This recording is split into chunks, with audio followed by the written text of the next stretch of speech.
ஆண்டவரும் இரட்சகருமாகிய இயேசு கிறிஸ்து இனிய நாமத்தில் உங்கள் யாவருக்கும் அன்பின் வார்த்தைகளை தெரிவித்துக் கொள்கிறேன். அருமையான தேவ பிள்ளைகளே, new day new hope daily devotion மூலமாய் இந்த நாளில் கூட உங்களை சந்திப்பதில் நான் மிகுந்த மகிழ்ச்சி அடைகிறேன். அல்லேலூயா.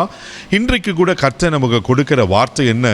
சங்கீதங்களின் புஸ்தகம் 23ஆம் சங்கீதம் 1வது வசனத்தை கூட வாசிக்க கேட்போம். கர்த்தர் என் மெய்ப்பராய் இருக்கிறார், நான் தாழ்ச்சி அடையேன். அல்லேலூயா. தாவீது சொல்ற ஒவ்வொரு ஸ்டேட்மெண்ட்டும், ஒவ்வொரு விசுவாச அறிக்கையும் பார்த்தீங்கன்னா பயங்கரமா இருக்கும்.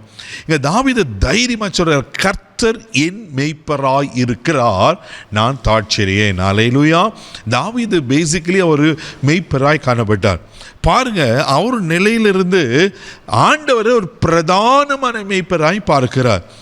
நான் எப்படி என் ஆடுகளை மேய்த்து என் ஆடுகளை பராமரிக்கிறேனோ, எனக்கு ஒரு மேய்ப்பர் இருக்கிறார். அவர் நல்ல மேய்ப்பர். ஆமே, அவர் பிரதானமான மேய்ப்பர். என்ன மேய்க்கிறவர் அவர் தான். அவர் எனக்கு மேய்ப்பரா, தலைவரா, தகப்பனா, அவர் என் உரிமையாளரா, என் முதலாளியா, பல காரியங்கள் சொல்லிக்கொண்டே போகலாம். இப்படி இருக்க சொல்ல நானா தாழ்ச்சி அடையணும் அப்படின்னா நான் ஏன் குறைப்பட்டு போகிறேன்? அவர் என்னை திருப்தியாய் நடத்துவார். அல்லேலூயா. தேவ பிள்ளையே, தாவீதுக்கு மாத்திரமில்லை, இன்றைக்கு ஆண்டவர் உங்களையும் பார்த்து சொல்றாரு, நான் உனக்கு மெய்ப்பரா இருக்கிறேன். பாருங்க, மெய்ப்பர் என்ன செய்யறா? அதே சங்கீதங்களின் புஸ்தகம் 23ஆம் சங்கீதம் 2வது வசனத்தை கூட வாசிக்க கேட்போம். அவர் என்னை புல்லுள்ள இடங்களில் மேய்த்து அமர்ந்த தண்ணீர்கள் அண்டையில் என்னை கொண்டு போய் விடுகிறார். ஆமென். அவர் என்னை புல்லுள்ள இடங்களில் மேய்த்து அமர்ந்த தண்ணீர் அண்டையில் நடத்துகிறாரா? அப்போ மெய்ப்பனுடைய வேலை என்னன்னா, ஆடுகளை நல்லா பசுமையா புல்லுள்ள இடங்களில் அதை நல்லா மேய்க்கப்படணும். ஏன்னா அந்த ஆகாரத்தை சாப்பிட்டு கொழுமையா புஷ்டியா இருக்கணும். தெய்வ பிள்ளைகளே, ஒரு சாதாரணமான மெய்ப்பனுக்கே தன் ஆடுகளை குறித்து அவ்வளோ அக்கறை இருந்து நடத்துவாரானா நம்மளை பிரதானமான மெய்ப்பர். இயேசு சொன்னார், நானே நல்ல மெய்ப்பன் என்று. நல்ல மெய்ப்பர் உங்களை குறைவாய் வைப்பாரா? உங்களை தாட்சியரை விடுவாரா? உங்களை தரித்திரத்தில் விடுவாரா? யோசித்து பாருங்களேன். தாவீது சொல்றார், அவர் என்ன புல்லுள்ள இடங்களில் மேய்த்து. அல்லேலூயா. அவர் உங்களையும் புல்லுள்ள இடங்களில், அப்படின்னா செழிப்பான இடத்துல, உங்களுக்கு ஆகார வேண்டிய இடத்துல அவர் மேய்ப்பார். அமர்ந்த தண்ணீரில் நடத்துவார். ஒரு ஏதோ நல்ல சேரும் சகதியுமாக இருக்கிற ஒரு தண்ணியில் இல்லை, எப்படி அமர்ந்த தண்ணியில் அப்படி கிளீனாக சுத்தமாக அழகாக காணப்படுமோ அது போல் இடங்களில் அவர் நடத்துகிற தெய்வனாக இருக்கிறாராம். தேவையில்லை, சோர்ந்து போகாதீங்க. அவர் நிச்சயமாக அவர் உங்களுக்கு மெய்ப்பராக இருக்கிறார். அவர் உங்களை அழகாக நடத்துவார். யோவானதின சுவிசேஷம் 6ஆம் அதிகாரம் 10வது வசனத்தில் வாசிப்பீங்கன்னா அங்கே ஒரு அழகான சம்பவம் சொல்லப்பட்டிருக்கோம். வாசிக்க கேட்போம்.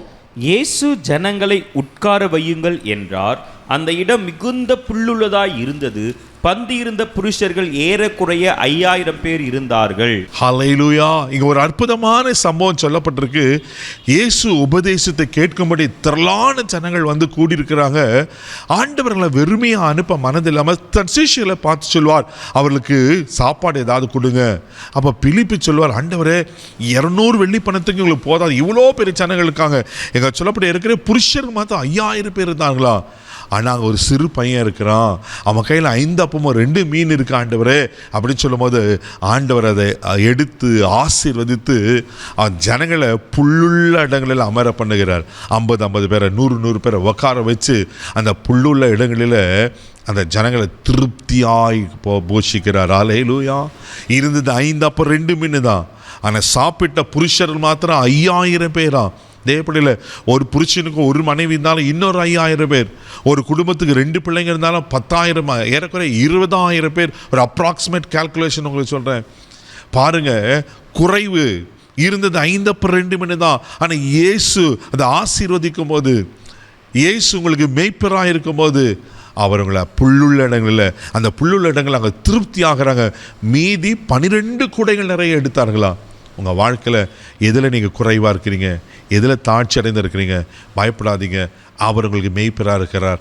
அவர் உங்களை புல்லுள்ள இடங்களில் மேய்த்து உங்களையும் குறைவுகளையும் நீக்கி உங்களை திருப்தியாக நடத்த உண்மையில் இருக்கிறார். கண்களை மூடி நம்ம செபிக்கலாம். அன்பு தகப்பனே, உமக்கு நன்றி சொல்லி துதிக்கிறோம், ஸ்தோத்திரப்பா. ஆண்டவரே, நீர் எங்கள் மெய்ப்பராக இருக்கிறீரப்பா. அமர்ந்த தண்ணீரில் நடத்தி புல்லுள்ள இடங்களில் மேய்க்கிற நல்ல மெய்ப்பர். யாராருக்கு எதில் குறைப்பட்டு இருக்காங்களோ தாழ்ச்சி அடைந்திருக்காங்களோ இன்றைக்கு ஒரு அற்புதத்தை செய்யுங்கப்பா. ஆண்டவரே உமக்கு ஸ்தோத்திரம். 2 மீனி 5 அப்பத்தையும் 1000ங்களை பெருக பண்ணுவீங்கன்னா ஆண்டவரே எங்கள் வாழ்க்கையில் இருக்கிற குறைவுகள் மாறட்டும், இவர்களை திருப்தியாக்கும், ஆசீர்வதியும். இந்த நாள் முழுதும் கரம் பிடித்து நடத்தும் கிருபைக்கு ஒப்பு கொடுக்கிறேன் இயேசுவின் மூலம் ஜெபம் கேளும் பிதாவே, ஆமென். அவர் உங்களை மெய்ப்பர். தைரியமாக போங்க. God bless you.